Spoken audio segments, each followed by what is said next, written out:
Salut les dofs, je voudrais souhaiter la bienvenue aux nouveaux et vous remercier pour votre soutien. Merci pour vos commentaires, merci pour vos likes, merci de regarder tout simplement mes vidéos.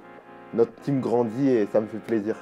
Aujourd'hui, on va parler de l'équipe de France et je vais vous proposer un 11, celui que je considère comme le meilleur sur le papier. N'hésitez pas à réagir, à me donner votre avis dans les commentaires et votre 11. Alors, pour le système, j'utilise un 4-3-3 avec un faux numéro 9. Allez, c'est parti. Dans les cages, Hugo Lloris. J'aurais aimé pouvoir hésiter, mais il n'a pas vraiment de concurrent.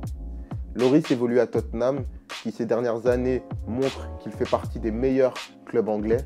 Mais au fond de moi, au fond de mon cœur, j'aimerais que Hugo Lloris joue dans un top club européen.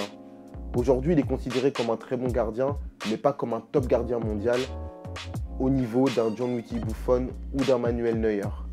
Mais bon, son expérience et son nombre de sélections et le fait qu'il porte le brassard en équipe de France justifient totalement sa place dans mon 11. À gauche, j'ai le choix entre Benjamin Mendy et Layvin Kurzawa. Et je choisis logiquement Benjamin Mendy, le nouveau défenseur de Manchester City. En fait, d'un côté, j'ai l'impression de voir un joueur qui progresse alors que l'autre stagne. Offensivement, il n'y a rien à dire. Kurzawa est au top, techniquement il est au top, et il se paye même le luxe d'être bon de la tête, ce qui est extrêmement rare pour un défenseur latéral. Mais défensivement, je trouve beaucoup trop laxiste et il y a un manque de concentration évident.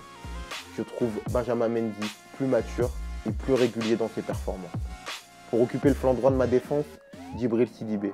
C'est un latéral droit complet, aussi bon défensivement qu'offensivement et doté d'une bonne qualité de centre.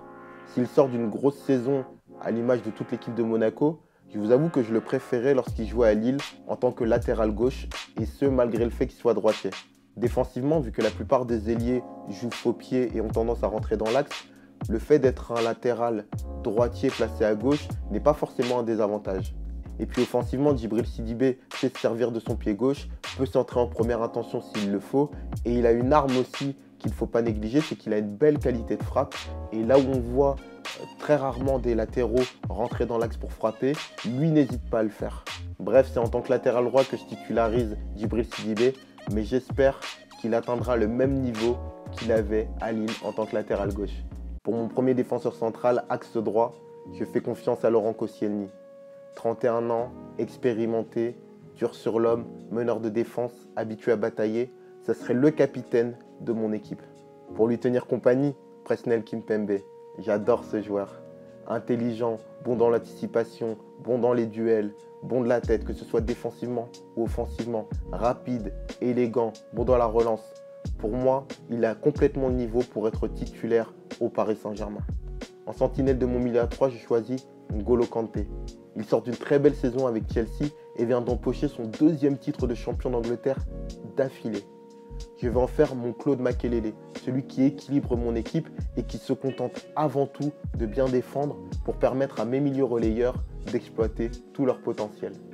Au poste de milieu relayeur axe droit, je choisis Paul Pogba. Vous voyez chez Dabé maintenant. Paul Pogba est un milieu relayeur moderne. Il sait tout faire. Défensivement, je lui demanderai bien sûr d'aider Djibril Sidibé et offensivement, j'aimerais que par ses courses, il casse les lignes et n'hésite pas à prendre sa chance pour marquer des buts. D'ailleurs, c'est dans ce registre que je l'attends à Manchester United, c'est-à-dire un joueur qui est capable d'inscrire une dizaine de buts au minimum par saison.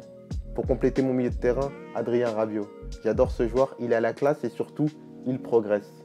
Il réalise un très bon début de saison avec Paris, je le trouve moins timide et il prend plus sa chance lorsqu'il faut frapper. Dans mon équipe de France, il fait partie des régulateurs du jeu et j'aimerais que par ses passes, il puisse casser les lignes et donner de bons ballons à mes attaquants. Alors il nous reste les trois de devant et au poste d'ailier gauche, je titularise Kylian Mbappé. C'est un phénomène, je pense qu'il n'y a pas grand chose à ajouter. Il est capable de déstabiliser quasiment n'importe quel défenseur. Alors au niveau des consignes tactiques, bien sûr je ne lui demanderai pas de jouer comme un ailier de débordement. Je lui demanderai avant tout de repiquer dans l'axe et de prendre la profondeur et de profiter du travail de mon faux numéro 9 qui lui ne resterait pas statique en pointe. Au poste d'ailier droit, Antoine Griezmann, un de nos meilleurs Français en activité. Alors oui, il joue dans l'axe à l'Atlético Madrid, mais moi c'est au poste d'ailier que je l'ai découvert à la Real Sociedad. Alors effectivement, ce n'est pas non plus un ailier de débordement. Alors comme Kylian Mbappé, je lui demanderai avant tout de rentrer dans l'axe.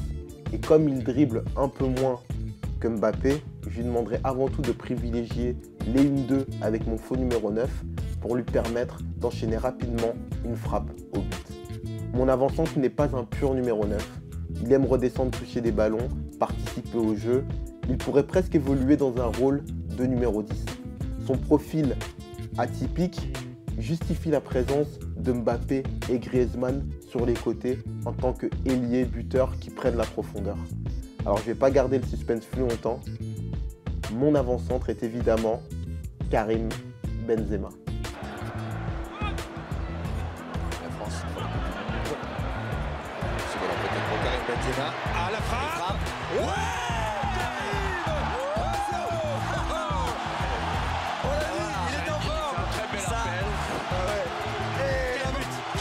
l'amorti poitrine et la reprise tout à l'heure était annonciateur d'un bon Karim Benzema. Cette fois, c'est au fond. Voilà, c'est tout pour ce 11. Alors je rappelle encore une fois que cette équipe, c'est celle que je considère comme la meilleure sur le papier. Je ne prends pas en compte les amitiés, les inimitiés, ni le contexte social. Pour ceux que ça intéresse, j'ai fait 2 vidéos sur Karim Benzema, dont je vais mettre le lien dans la description. J'attends votre 11 et vos critiques dans les commentaires. Je vous dis à bientôt. Portez-vous bien. Ciao.